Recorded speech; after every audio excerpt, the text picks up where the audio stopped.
మరి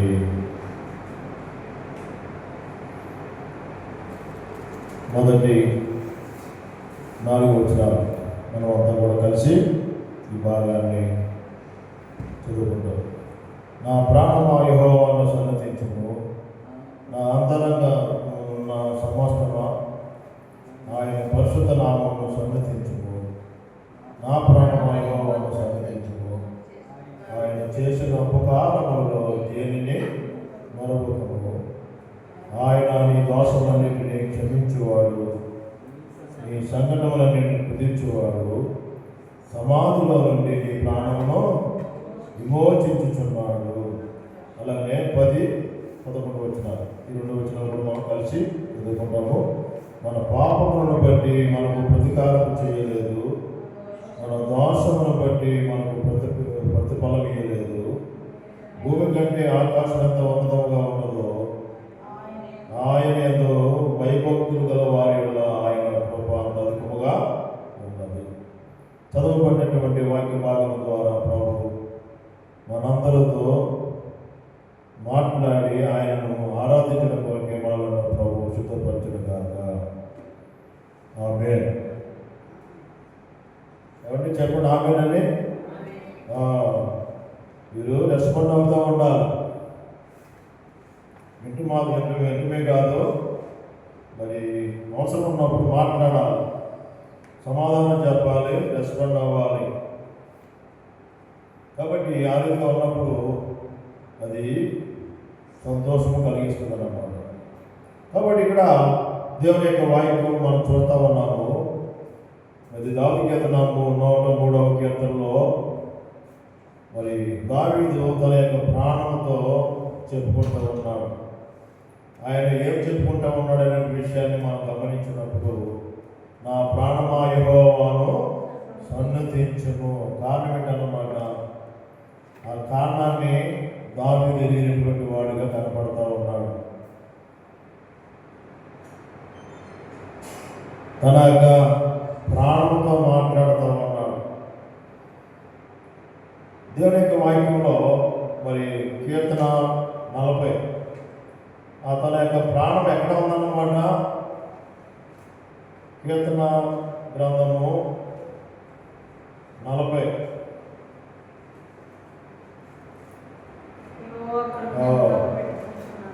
మొదలు వచ్చిన అంటా ఉన్నాడు, యెహోవా కొరకు నేను సహనముతో కనిపెట్టుకుంటుని, ఆయన నాకు చెవి యొగ్గి నా మొర ఆలకించెను. నాశనకరమైన గుంటలో ఇది ఈ వాక్యం కొరకు నేను జ్ఞాపకం చేస్తూ వచ్చానన్నమాట. ఎక్కడుందన్నమాట తన ప్రాణం? నాశనకరమైనటువంటి గుంట, దొంగ భూమిలో, చీకటి గల దొంగ భూమిలో నుండి ఆయన నన్ను, అది కారణం అన్నమాట. 103 దావీదు కీర్తన 103 మొదటి వచనంలో తన యొక్క ప్రాణంతో చెప్పుకుంటూ ఉన్నాడు. ఒకప్పుడు తన ప్రాణం ఎక్కడుందన్నమాట, నాశనకరమైన గుంటలో ఉంటా ఉంది. రెండోది చీకటి గల దొంగ ఊపి, ఆ చీకటి గల దొంగ ఊపిలో పడితే కనుక ఇంకా పైకి ఎలాంటి వ్యక్తి అయినా కూడా పైకి రావడానికి అసంభవం, పైకి రాలేదు. అటువంటి స్థితిలో ఉన్నటువంటి దావీదు మరి ఈ సంగతులన్నీ కూడా ఆయన తెలుసుకుంటూ వచ్చినాడు. నాశనకరమైన గుంటలో ఉండేటువంటి అనుభవం, రెండవది చీకటి గల దొంగ ఊపిలో ఉండేటువంటి అనుభవం దావీదు ఎదిగినటువంటి వ్యక్తిగా కనబడతా ఉన్నాడు. అని ఒక ఆయన అది నాకు సహాయం చేస్తూ వచ్చినాడు. అది ప్రభుని, ఆ వ్యక్తి ఎవరంటే యెహోవా దేవుడు అని గుర్తించాడు అన్నమాట. ఈనాడు కూడా నీవు నేను కూడా మనమందరం కూడా దేవుని యొక్క సన్నిధికి, ఆలయంలోనికి, దేవుని యొక్క మందిరంలోనికి రావడానికి గల ఉద్దేశం ఏంటంటే, ఒకప్పుడు మనం ఎక్కడున్నామన్నమాట, అక్కడ ఎఫెసీ సంఘానికి రాస్తూ వచ్చినాడు పౌలు గారు. ఎఫెసీ పత్రిక 2వ అధ్యాయం 1వ వచనంలో మనం గమనించినప్పుడు జ్ఞాపకం చేస్తా ఉన్నాడు. చూడదచ్చేసి ఎఫెసీయులకు రాసిన పత్రిక 2వ అధ్యాయం వాక్యం తీయనివ్వండి. ఎఫెసీయులకు రాసిన పత్రిక 2వ అధ్యాయము 1వ వచనంలో మనం గమనించినప్పుడు పౌలు గారు రాస్తూ వచ్చినాడు, మీ అపరాధముల చేతను పాపముల చేతను మనం ఏమైపోయామన్నమాట, చచ్చిపోయినటువంటి వారం. ఎందువరకు చనిపోయినాము? మనలో ఏమైనా మంచి ఉందా? లేదు. ఎంత మాత్రం కూడా మంచి మనకి లేదు. కారణం ఏంటన్నమాట, దానికి రుజువు ఏంటంటే అదే భక్తుడు దావీదు సెలవిస్తూ వచ్చినాడు, నా తల్లి నన్ను పాపమున గర్భము. కాబట్టి మనం ఎవరమన్నమాట, జన్మ పాపము, రెండోది కర్మ పాపము. మనం పాపంలో పుట్టాం కాబట్టి పాపాలు చేస్తా ఉన్నాం. అది మన పొరపాటు కాదు. ఏమండి? అయితే మరి పొరపాటు ఏంటి? దేవుని యొక్క మాట వినకపోవడమే పొరపాటు, పాపం. మనం పాపం కాబట్టి పాపం చేస్తా ఉన్నాం, దాంట్లో పొరపాటు ఏమి లేదు. అయితే దేవుని యొక్క మాట వినకపోవడమే పాపం అన్నమాట. కాబట్టి మరి మనుషుల్లోకి పాపం ఎలా వచ్చిందంటే, ఆదాము అవ్వలు, ఆది మానవులైనటువంటి ఆదాము అవ్వలు చేసినటువంటి పాపమును బట్టి దేవునికి మానవునికి ఉన్నటువంటి ఆ రిలేషన్షిప్, సహవాసము తెగిపోయిన తర్వాత నరుడికి శాంతి సమాధానము లేదు. తిరిగి ప్రభువే తిరిగి అక్కడ యెషయా భక్తుడు రాస్తూ వచ్చినటువంటి వచ్చేసి యెషయా గ్రంథము దేవుని యొక్క వాక్యంలో మనం గమనించినప్పుడు ఇక్కడ దేవునికి నరునికి ఉన్నటువంటి ఆ యొక్క సహవాసం ఎప్పుడైతే తెగిపోయిందో దేవుడు మళ్ళా జ్ఞాపకం చేసుకుని, మానవుడిని జ్ఞాపకం చేసుకుని ఆయనే ఒక కార్యాన్ని చేస్తూ వచ్చినాడు. యెషయా గ్రంథము ఇక్కడ దేవుని యొక్క వాక్యంలో కనుక మనం గమనించినట్లయితే వాక్యం మనం చూస్తా ఉన్నాము. యెషయా గ్రంథము 7వ అధ్యాయము 14వ వచనం. కాబట్టి ప్రభు తానే ఒక సూచన మీకు చూపును, ఆలకించుడి, కన్యక గర్భవతి కుమారుని కని అతనికి ఇమ్మానుయేలును ఇది కావాలి. ఎప్పుడైతే ఆదాము ద్వారా అవ్వ ద్వారా అక్కడ చేపట్టినటువంటి పాపమును బట్టి, ఆదాము అవ్వలో చేసిన పాపమును బట్టి దేవునికి మానవునికి ఉన్నటువంటి ఆ సహవాసం ఎప్పుడైతే తెగిపోయిందో తిరిగి దేవుడు తన యొక్క సంకల్పం చొప్పున మళ్ళా ఒక ప్రవచనాన్ని మరి ఒక కన్యక గర్భమునందు ఏమండి ఒక శిశువు పుడతాడు. ఆ శిశువు ద్వారా మరలా తెగిపోయినటువంటి ఆ యొక్క బంధము, ఆత్మీయమైనటువంటి బంధము ఆయన ద్వారా తిరిగి మరి తండ్రితో ఐక్యపరచబడేటువంటి అవకాశాన్ని మరి దేవుడు చేసినట్లుగా దేవుని యొక్క వాక్యం బట్టి మనము చూస్తూ ఉన్నాం. కాబట్టి అందుబట్టి ఈ వాక్యంలో మనం గమనించినప్పుడు చూడదచ్చేసి లోక సువార్త దేవుని యొక్క వాక్యంలో ఆ బంధం ఏ రీతిగా సమకూర్చబడుతున్న విషయాన్ని మనం గమనించినట్లయితే చూడదచ్చేసి లోక సువార్త 2వ అధ్యాయం 8 నుండి మనం గమనించినప్పుడు, ఆ దేశంలో కొందరు గొర్రెల కాపరులు పొలంలో ఉండి రాత్రి వేళ తమ మందను కాచుకుని చూడగా ప్రభు దూత వారి వద్దకు వచ్చి నిలిచెను. ప్రభు మహిమ వారి చుట్టూ ప్రకాశించినందున వారు మిక్కిలి భయపడి, అయితే ఆ దూత భయపడకుడి, ఇదిగో ప్రజలందరికీ కలగబో మహా సంతోషకరమైన సువర్తమానము నేను మీకు తెలియజేయుచున్నాను. ఎందుకంటే మానవుల్లో ఆదాము అవ్వలు చేసినటువంటి పాపానికి బదులుగా పాపము చేసినటువంటి కారణాన్ని బట్టి మానవులోనికి ఏమొచ్చిందన్నమాట, చీకటి, భయము, ఆందోళన వచ్చింది. అయితే ప్రభు విడిచిపెట్టినాడా? ప్రభు విడిచిపెట్టలేదు. దేవుని యొక్క వాక్యం కనుక మనం గమనించినప్పుడు మత్తయి సువార్త 4వ అధ్యాయం, మత్తయి సువార్త 4వ అధ్యాయం కనుక 17వ వచనంలో మనం గమనించినప్పుడు, దానికంటే పై వచనంలో మనం గమనించినట్లయితే 12వ వచనం నుండి మనం చూస్తే, యోహాను చెరపట్టబడిన యేసు వెళ్ళి గలిలయకు తిరిగి వెళ్ళి నజరేతు విడిచి జెబూలూను నఫ్తాలి దేశముల ప్రాంతంలో సముద్ర తీరమందుల కపెర్నహూమునకు వచ్చి కాపురి ఉండెను. జెబూలూను దేశంలో నఫ్తాలి దేశంలో యొర్దానుకు అవతలనున్న సముద్ర తీరమున అన్ని జనులు నివసించు గలిలయు చీకటిలో కూర్చొని ఉన్న ప్రజలను గొప్ప వెలుగు చూశారు. ఎవరు చూశారండి? గలిలయ ప్రాంతంలో నఫ్తాలి, జెబూలూను ఆ ప్రాంతంలో, యొర్దాను ప్రాంతంలో ఉన్నటువంటి వారు ఏం చూసినారు? గొప్ప వెలుగు చూసినారు. ఆ వెలుగే మన రక్షకుడు అయినటువంటి యేసుక్రీస్తు ప్రభువారు అన్నమాట. ఎవరైతే ఏ హృదయంలో అయితే ఎవరినైతే యేసుక్రీస్తు ప్రభు ఆయన ఉదయించినాడో చీకటి దానంతటా అదే బయటికి కలుగుతాడు.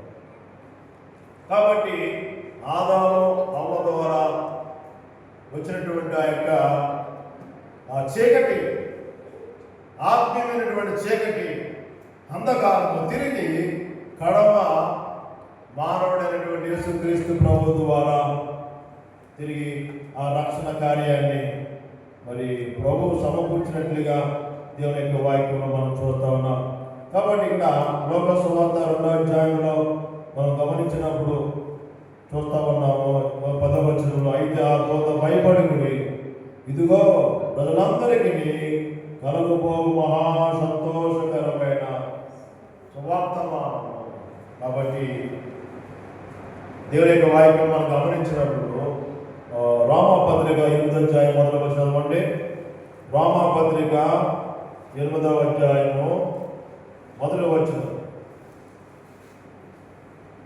కాబట్టి ఇప్పుడు క్రీస్తు యేసునందున్న వారికి ఏమండి ఏ శిక్షా విధియు లేదు. సామాన్యమైన విషయం కాదండి. ఎన్ని అవంతరాలున్నా, ఎన్ని ఇబ్బందులున్నా ఏమండి,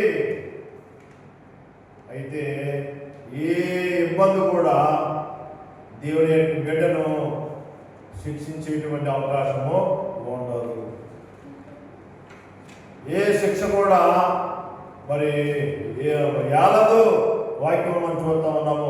కాబట్టి ఇప్పుడు ఏ క్రీస్తు యేసునందున్న వారికి, కాబట్టి ప్రభుని ఆరాధించడానికి వచ్చినటువంటి మనమందరము కూడా మనం ఎరగవలసినటువంటిది ఏంటన్నమాట, దేవుని ద్వారా మనం రక్షించబడినప్పుడు యేసుక్రీస్తు ప్రభు ద్వారా పాపములు కడగబడి యేసుక్రీస్తు ప్రభు రక్తం ద్వారా రక్తము చేత కడగబడినటువంటి వారికి ఏంటన్నమాట, ఈ లోకంలో ఏ శిక్ష విధియో లేదు. అందును బట్టి విషయాన్ని దావీదు ఎరిగినటువంటి వ్యక్తిగా ఉన్నటువంటి కారణాన్ని బట్టి నా ప్రాణమా యెహోవాను బట్టి సంతోషించు. ఈరోజు మనమందరం కూడా ఈ రీతిగా సంతోషముతో, సమాధానంతో, ఆనందముతో మరి మనం ఉంటూ ఉన్నామంటే కారణం ఏంటన్నమాట, ఏమండి యేసుక్రీస్తు ప్రభువు ద్వారా రక్షణ పొందుకున్నటువంటి వారిగా ఉన్నటువంటి కారణాన్ని బట్టి మనం ఈ రోజుని సంతోషముతో, ఆనందంతో ఉండేటువంటి గొప్ప భాగ్యాన్ని ప్రభు వారు ఆయన మనకి అనుగ్రహించినట్టుగా దేవుని యొక్క వాక్యంలో మనం చూస్తూ ఉన్నాం. అందులో బట్టి ఇక్కడ దేవుని యొక్క వాక్యంలో మనం చూస్తూ ఉన్నాము. కీర్తన 103 మొదటి వచనంలో మనం చదువుకున్నటువంటి వాక్య భాగంలో మనం గమనించినట్లయితే చూడదచ్చేసి ఇక్కడ అంటూ ఉన్నాడు, నా ప్రాణమా యెహోవాను సన్నతించు. దావీదు వలె ఈనాడు మనమందరం కూడా మరి యెహోవా దేవుణ్ణి లేక కుమారుడైనటువంటి యేసుక్రీస్తు ప్రభువాన్ని సన్నతించాలి, ఆరాధించాలి, మహింపరచాలి, గణపరచాలి. వాక్యం చెప్తూ ఉంది, నన్ను గణపరచు వారిని నేను చేసి సమూయేలు రాసినటువంటి సమూయేలు మొదటి గ్రంథము, సమూయేలు మొదటి గ్రంథము 2వ అధ్యాయం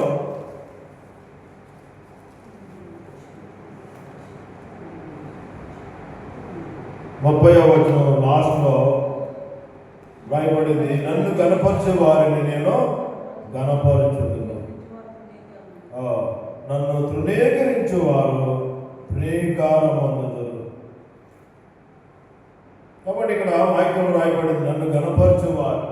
ఏ రీతిగా మనం వ్యక్తిగతంగా, కుటుంబంగా, సంఘపరంగా ఈ 300 అనుభవంలో నుండి దేవుణ్ణి గణపరిచేటువంటి వారిగా ఉన్నప్పుడు మనలో ప్రభు కూడా ఏం చేశాడంటే ఆత్మీయంగా, మానసికంగా, భౌతికంగా ఆయన మనలను ఆశీర్వదించేటువంటి వాడిగా,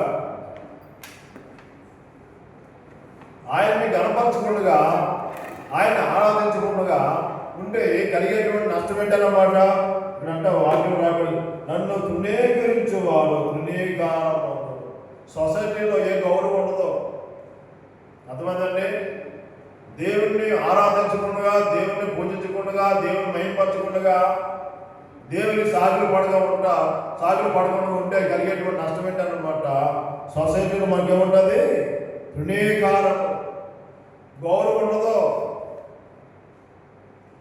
అంటే మనము ఏమవుతుందంటే కంట్రోల్ తప్పిపోతాం అన్నమాట. మనలను ఆత్మీయంగా, భౌతికంగా, మానసికంగా ఈ 300 అనుభవంలో మనం క్షేమంగా స్టెబిలిటీ కలిగి మనం జీవించాలంటే ఈ 3 అనుభవాలు కూడా మనం నడిపించబడిన వారిగా మనం ఈ కార్యము ఎప్పుడవుతుందంటే ఆయన్ని మనం కనపరిచే వారిగా ఉన్నాము. దావీదు ఎన్నో కీర్తనలు ఆయన రాస్తూ వచ్చినాడు. ఆయన అంటా ఉన్నాడు, నాశనకరమైనటువంటి గొడ్డులో అనుభవం పెరిగినవాడు, జగటగాల దమ్ము ఊపిలో ఉన్నటువంటి అనుభవం కలిగినటువంటి వాడుగా ఇక్కడ వాక్యంలో రాయబడింది.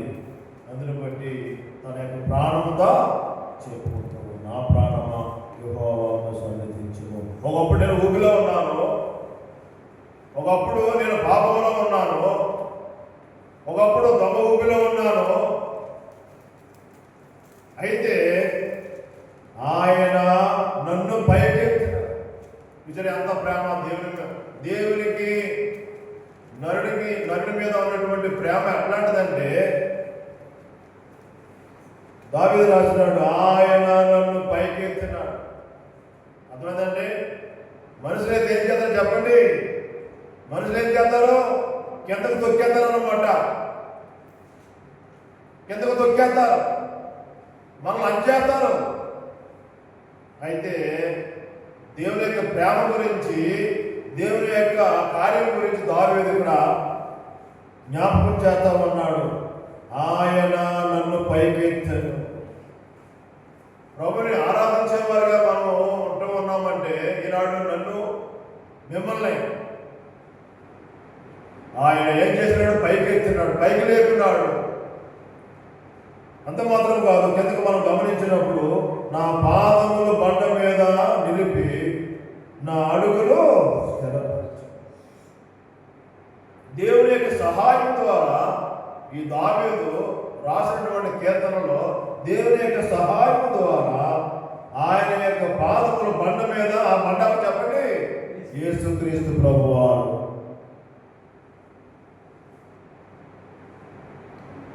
ప్రియస్థానబడే బండ పైన ఈనాడు నీవు నేను కూడా కట్టబడినటువంటి వారిగా మనం ఉంటున్నాం. దావీదు వలె మనం కూడా ఏమంటే ప్రభుని స్తుతించాలి, ప్రభుని గణపరచాలి, ప్రభుని కీర్తించాలి. లేకపోతే ఆయన కోపిస్తాడు. ఆయన్ని ఆరాధించవలసినటువంటి రీతిగా, ఆయన్ని పూజించవలసినటువంటి రీతిగా పూజించకపోతే కనుక దేవునికి మన మీద కోపము. కాబట్టి తర్వాత వచనంలో మనం గమనించినప్పుడు చూడండి, వచ్చేసి 103 దావీదు కీర్తన 2వ వచనంలో మనం గమనించినప్పుడు నా ప్రాణమా యెహోవాను సన్నిధించుము, ఆయన చేసిన ఉపకారములలో దేనిని మనటానికి వీల్లేదు. దావీదు తన యొక్క స్వీయ జీవితంలో వ్యక్తిగతంగా తన యొక్క ప్రాణంతో తాను చెప్పుకుంటూ ఉన్నాడు. మనం కూడా మన ప్రాణంతో చెప్పుకోవాలి. ఆయనే మనకి ఆధారము, ఆయనే మనకు ఆశ్రయము. ఇక్కడ దేవుని యొక్క వాక్యం మనం గమనించినప్పుడు చూడండి, దయచేసి 46వ కీర్తన మొదలు వచ్చిన చూడండి, దయచేసి 46 మొదలు వచ్చిన ప్రభువారు మనకి ఎలా ఉంటాడు, మరి ఎక్కడ ఎలా ఉంటాడంటే, దేవుడు మనకు ఆశ్రయమును దుర్గమునై ఉన్నాడు, ఆపత్కాలములో ఆయన నమ్ముకొనదగిన సహాయం. ఈ కీర్తన ఎవరు రాశారంటే కోరాహు కుమారుడు. కోరాహు చనిపోయినాడు, అయితే కోరాహు కుమారులు చనిపోలేదు. కారణం ఏంటన్నమాట ఇక్కడ అంటా ఉన్నాడు, వారు కోరాహు కుమారులు దేవుని ఆశ్రయించినారు. కోరాహు కుమారులు దేవుణ్ణి ఆశ్రయించినారు, దేవునికి ప్రార్థించారు, దేవుని ఆరాధిస్తూ వచ్చారు. అందు గురించి ఆయన రాసినాడు, దేవుడు మనకు ఆశ్రయమును దుర్గమునై ఉంటాడు.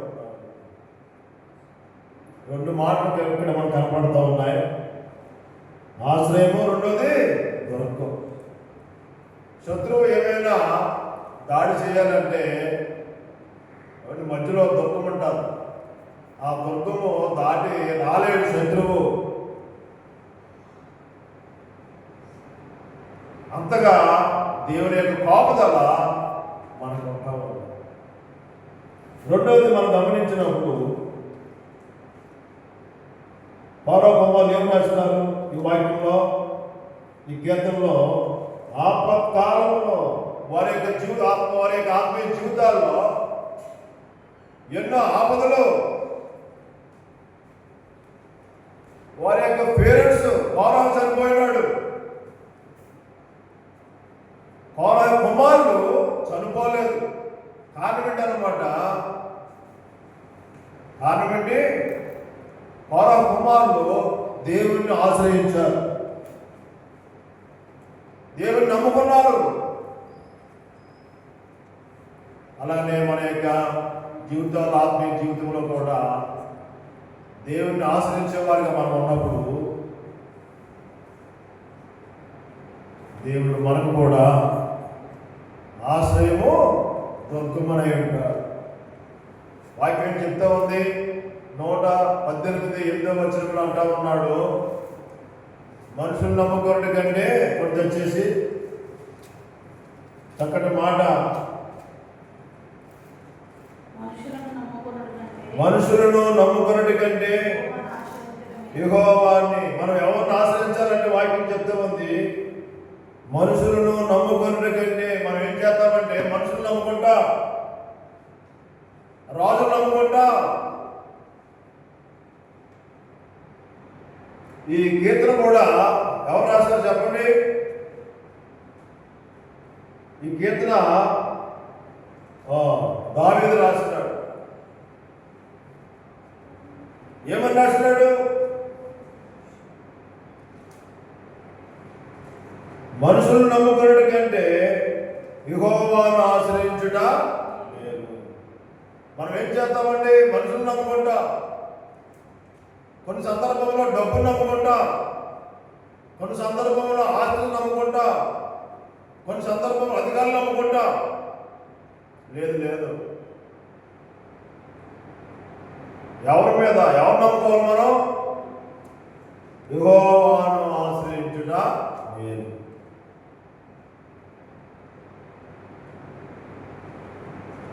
తర్వాత వాక్యం రాయబడింది, రాజులు నమ్ముకున్న కంటే యెహోవాను ఆశ్రయించుట. అంటే ఎంత ఆధిక్యత! దేవుడి పవర్, గాడ్ పవర్ అంటే నాటే సింపుల్.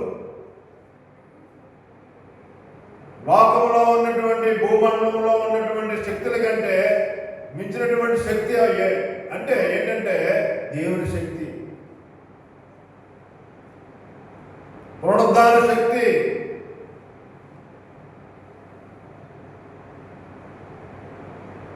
అలాంటి ప్రభుని మనము ఆశ్రయించవలసినటువంటి వారిగా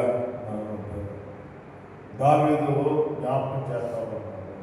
అందుని బట్టి మరో కుమారు విషయంలో కూడా వారికి ఆపద వచ్చినప్పుడు దేవుడు వారిని ఆదుకుంటూ వచ్చినాడు. ఈనాడు కూడా, ఆనాడే కాదు, ఈనాడు కూడా మనకు ఆపద వస్తే, ఒకవేళ మనకు ఆపద వస్తే ఆయన మనల్ని ఆదుకునేవాడు ఉంటాడు. దయచేసి కీర్తన 18 దావీదు కూడా వాక్యంలో దావీదు జ్ఞాపకం చేస్తా ఉన్నాడు మనకి. దావీదు కీర్తన 18.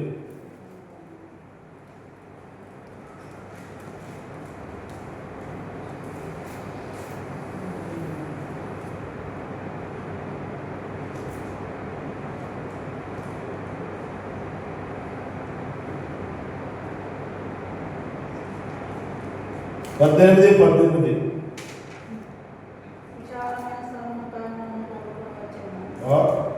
18 ఆపత్కాలమందు వారు 17 కూడా చదివితే బాగుంటుంది తమ్ముడు. బలవంతులకు పగవారు నన్ను ద్వేషించువారు నాకంటే బలిష్ఠులై ఉండగా వారి వశము నుండి ఆయన నన్ను ఏం చేశాడు చెప్పండి? దావీదు కంటే బలవంతులు. దావీదుకు ఉన్నటువంటి శత్రువులు సామాన్యమైనటువంటి వారు కాదు. దావీదు రాస్తా ఉన్నాడు, ఈ కీర్తన కూడా దావీదు రాసినాడు. దావీదుకు ఉన్నటువంటి శత్రువులు ఎవరంటే తన మామగారే శత్రువు. తన మామగారే శత్రువు. మామ ఏ స్థాయిలో ఉన్నాడు? రాజు స్టేజీలో ఉన్నాడు. దావీదు దాసుడుగా ఉంటూ వచ్చినాడు, పారిపోవలసి వచ్చింది. అటువంటి సందర్భంలో దావీదు రాసినాడు. ఏమని రాసినాడు? వాక్యంలో మనం చూస్తా ఉన్నాము. బలవంతులకు పగవారు. వారు దావీదు యొక్క పగవారు ఎట్లాంటి వారు అన్నమాట? బలవంతులు, బలహీనులు కాదు. ప్రభువుతో ప్రియమైన దేవునికి బిడ్డలారా, దేవుణ్ణి ఆరాధించడానికి వచ్చినటువంటి మన విషయంలో కూడా ఆయన మన పక్షంగా బలమైనటువంటి దేవుడిగా ఉంటాడు. ఈ లోకంలో ఉన్నటువంటి మనుషులు కానీ రాజులు కానీ ఎంత బలవంతులైనా కూడా ఏమండి, ఇక్కడ దేవుడు ప్రభు అంటా వచ్చినాడు. నిర్గమాకాండము 14వ అధ్యాయము 14వ వచనం. మోషే దినాల్లో మోషేతో ప్రభు మాట్లాడినాడు. నిర్గమాకాండము 14వ అధ్యాయము 14వ వచనం.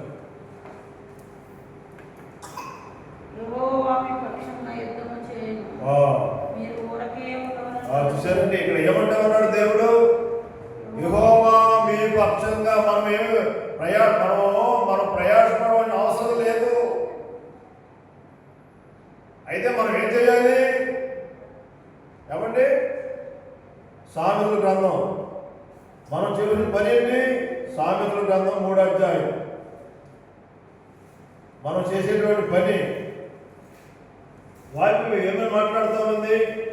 దేవుని యొక్క వాక్యం మనం గమనించినప్పుడు చూడొచ్చేసి 3వ అధ్యాయం 5వ వచనం. నీ స్వబుద్ధిని ఆధారం చేసుకొనక నీ పూర్ణ హృదయముతో యెహోవా యందు నమ్మకయించుము. నీ ప్రవర్తన అంతటి యందు ఆయన అధికారమునకు ఒప్పుకొనుము. ఒప్పుకుంటే ఏమవుతుంది? ఎవరిని ఒప్పుకుంటే ఏమవుతుంది? అప్పుడు ఆయన నీ త్రోవలను సరళము చేయు. ఆయన అంటే మనం ఎప్పుడైతే మన శరీర ప్రాణాత్మలు దేవునికి సజీవ యాగముగా మనం సమర్పించుకున్నప్పుడు ఆయన యాక్షన్ తీసుకుంటాడు అన్నమాట. అందుకొరకే నిర్గమాకాండం 14 మనం చూస్తూ వచ్చాము. ఈ యుద్ధం మీరు కాదు, దేవుడే జరిగిస్తాడు. మనం యుద్ధ రంగంలో ఉన్నా ఎవరితో యుద్ధమో? అపవాదితో. వాడిని పాపాన్ని జయించాలి. ఏమంటే మనకంటే ముందుగా ప్రభు జయించినాడు. ఏమంటే ప్రభు ఓడిపోయినాడా? శత్రువు ఓడిపోయినాడా? ప్రభు గెలిచినాడు. అందుకొరకు ప్రభు అన్నాడు అక్కడ, లోకంలో మీకు శ్రమ వస్తుంది, లోకంలో మీకు ఇబ్బంది వస్తుంది, లోకంలో మీకు అవమానం వస్తుంది, లోకంలో శ్రమలు వస్తాయి, ఇరుకులు వస్తాయి, ఇబ్బందులు వస్తాయి. అయినా కూడా మీరు భయపడడానికి వీలు లేదు. ఎందుకంటే నేను లోకమును జయించి ఉన్నాను. వాక్యం చదవండి. దేవుని యొక్క వాక్యం చెబుతూ ఉంది. యోహాను సువార్త 16వ అధ్యాయము 33వ వచనం. యోహాను సువార్త 16వ అధ్యాయము 33వ వచనం.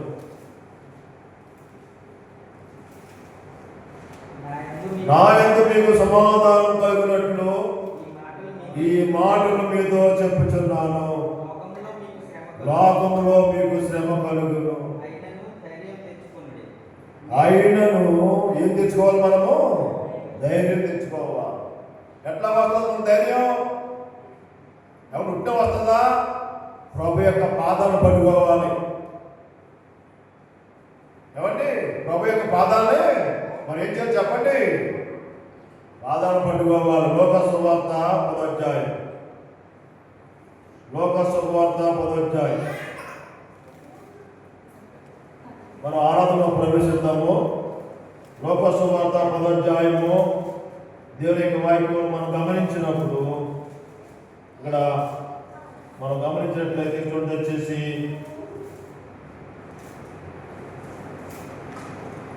39వ వచనం.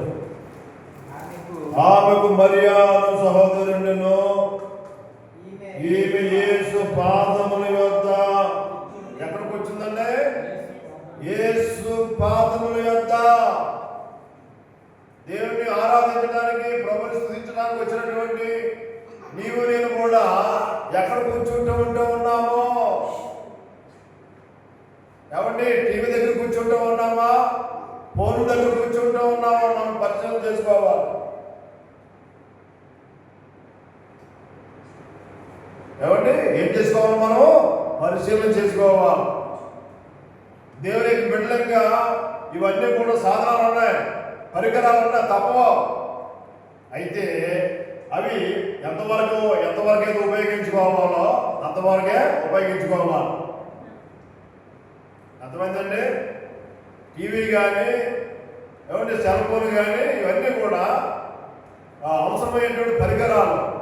వాటిని ఎంతవరకైతే మనము వినియోగించుకోవాలో అంతవరకే వినియోగించుకోవాలి తప్ప 24 గంటలు దానితోనే ఉన్నామనుకోండి, దేవునికి నీకు ఉన్నటువంటి ఆ యొక్క ఆత్మీయమైనటువంటి బంధము తెగిపోతుంది. ఎంతవరకైతే చూడాలో, పెట్టుకోవాలో, అవసరమో అంతవరకే పెట్టుకోవాలి, అంతవరకే చూడాలి. దానికి మించి దాంతో సహవాసం పెట్టుకుంటూ ఉన్నామనుకోండి, దేవునికి మనకి ఉన్నటువంటి ఆ రిలేషన్షిప్ అనేది కట్ అయిపోతుంది అన్నమాట. అంటే మనకి కట్ అయినది మనకు తెలియదు. మనం ఏమనుకుంటాం? ఆ భ్రమలో ఉంటాం. నేను రక్షించబడ్డాను కదా, బాలపరచు పొందాను కదా, బాప్తిజం తీసుకున్నాను కదా, ఆరాధన చేస్తా ఉన్నాను కదా, ప్రభు యొక్క బలలో పాల్పొందుతూ ఉన్నాను కదా. మనకు తెలీదు. దేవునికి మనకి ఆ బంధం తెగిపోయిన విషయం కూడా మనకు తెలియదు. అంత ప్రమాదం. ఎంతవరకు అయితే మనం దాన్ని ఉపయోగించుకోవాలో అంతవరకే ఉపయోగించుకోవాలి. కాబట్టి ఈ మరియా ఏం చేస్తామంది? యేసు పాదముల యొద్ద కూర్చుండి ఆయన బోధ, ఎవరి బోధ? ఆయన బోధ. మనుషుని యొక్క బోధ కాదు మనకు కావాల్సింది. ఈ లోకంలో ఎన్నో బోధలు ఉంటూ ఉన్నాయి. ఆ బోధలన్నీ కూడా ఎలా ఉన్నాయంటే, మరి దేవుని యొక్క బిడ్డల్ని ఎట్లా ఉన్నాయంటే స్వలాపేక్షతోటి వారు తమకు తాము పోషించుకోవడానికి బ్రతికేవారిగా ఉన్నారు. కానీ దేవుని యొక్క వాక్యాన్ని ఉన్నట్లుగా బోధించేటువంటి బోధకులు చాలా తక్కువైపోతూ ఉన్నారు.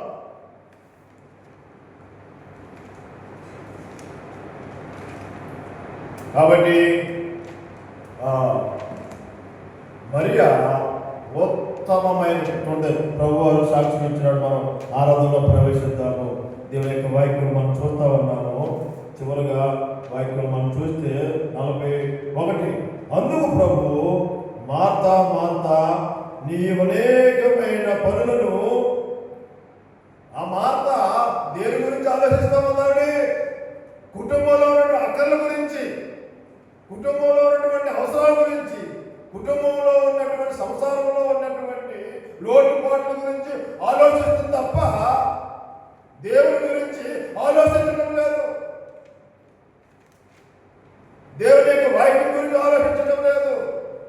అంటే మన యొక్క ఆత్మ వెలిగించబడాలంటే దేవుని యొక్క వాక్యాన్ని మనము ఎవరిని గంటల తరబడి చదువుకుంటూ పోవాలి. మన భౌతిక సంబంధమైనటువంటి దానికి ఆహారం ఎంతైతే అవసరమో అలాగే మనలో ఉన్నటువంటి ఆత్మ వెలిగించబడాలంటే అనేక గంటలు గంటల తరబడి దేవుని యొక్క వాక్యాన్ని మనము చదువుకుంటూ పోవాలి. లేకపోతే మనము మన యొక్క ఆత్మ ఎండనమాట ఉద్యోగంగా అదే ఇక్కడ సిద్ధపడినటువంటి అక్కడ వాక్యం మనం గమనించినప్పుడు బుద్ధి గల కన్యకులకి బుద్ధి లేనటువంటి కన్యకులు ఉన్నటువంటి తేడా. బుద్ధి కలిగినటువంటి కన్యకులు ఏం చేసినారు? గంటల తరబడి దేవుని యొక్క వాక్యాన్ని చదువుకుంటూ వెళ్ళారు. బుద్ధి లేని కన్యకులు ఏం చేసినారు? దేవుని యొక్క వాక్యము అతను చదవలేదు. అది కాబట్టి నేను ముగింపులో వస్తా ఉన్నాను. ప్రియమైనటువంటి దేవుని యొక్క బిడ్డలారా, ప్రభు వారు చక్కని సాక్ష్యం చెప్పినాడు. అందుకు ప్రభు, మార్తా మార్తా, నీవు అనేకమైన పనులను గురించి ఏం చేద్దాం ఉంది? ప్రార్థన చేద్దాం ఉంది. ప్రార్థన చేయడం లేదు. ఏం చేద్దాం ఉంది? విచారపడతా ఉంది. విచారపడతా ఉంది. ఎవరిని విచారపడితే ఏమని వస్తుంది మనకి? ప్రభు అన్నాడు, మీరు నా కొరకు ఒక గడి అయినా మేలుకొని ఉండలేరా అని ప్రభు అడిగినాడు తన శిష్యుల్ని. ఈనాడు నీతో నాతో ప్రభు మాట్లాడుతున్నాడు. మన ఆత్మను వెలిగించుకోవాలంటే దేవుని యొక్క వాక్యాన్ని చదవాలి. చూడొచ్చే చివరిగా ప్రకటన 1వ అధ్యాయము 3వ వచనం చక్కటి మాట నాకు చాలా ఆనందమది. ప్రకటన 1వ అధ్యాయము 3వ వచనం. సమయము సమీపించి ఉన్నది,